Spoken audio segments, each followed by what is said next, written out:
Madison Spaniello. And I'm Kaylin Williams, and today we're going to be discussing the new laws that are going to go into effect April 13th, 2016. Before we get started, I will show you a video that compares the amount of guns in the US to the rest of the world. The rest of the world.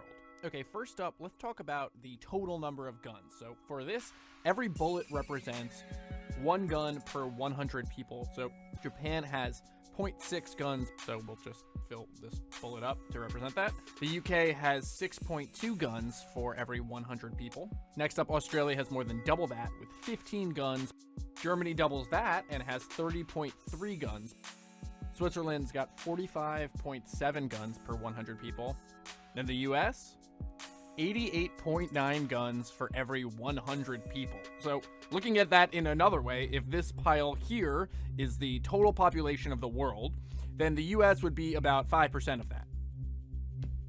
And if this pile of ammo here represents the total amount of guns worldwide, the US has 35 to 50% of every gun in the world. So let's talk about what actually happens with these guns. After the Charleston shootings, President Obama came out and said this. At some point, we as a country will have to reckon with the fact that this type of mass violence does not happen in other advanced countries. So let's look into that. Let's look into mass shootings worldwide. We're going to use the FBI's definition of a mass killing, which is 4 or more random deaths.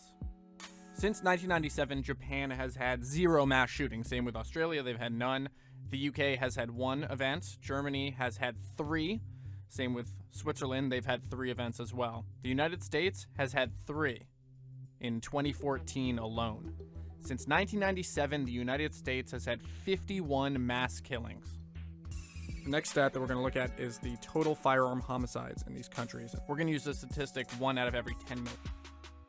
Japan's rate is 1 firearm homicide per 10 million people. The UK's rate is 6. Germany's rate is 7 out of 10 million. Australia's is 13.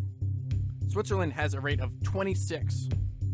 In the US, 401. Since 1997, there have been approximately 540,000 American deaths from firearms. That's more than World War I and World War II combined. Wow, I think that made it very clear that we have a huge problem in this country, and something needs to be done about it. The federal government has passed a few laws that will go into effect in the next few weeks or so, and we will be completely gun-free within a month. We will start implementing this by making the surrender of all guns mandatory or risk a life sentence in prison. Within the next week, the police force in your area will come to your house and enforce a mandatory house check, and you will walk through a heavy-duty metal detector that will remove any concealed carries from your person.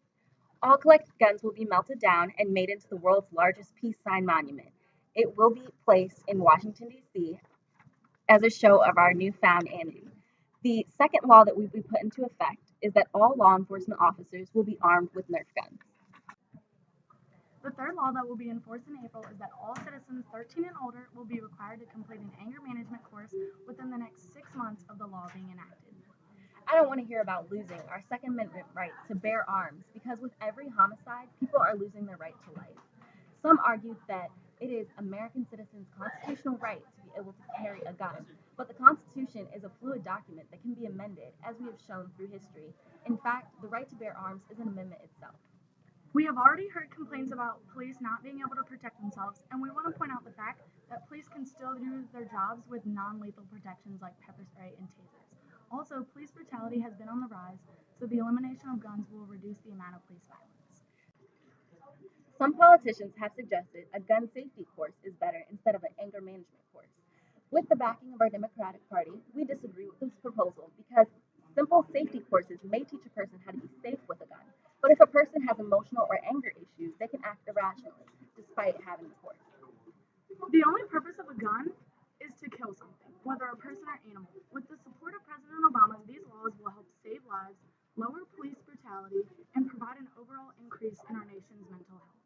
As stated in the video, President Obama addresses that this type of mass violence does not happen in other advanced countries. With this statement, he shows his full support for the elimination of all guns. Do we really want to be known as the country with the most mass murders? Thanks Thank you for watching.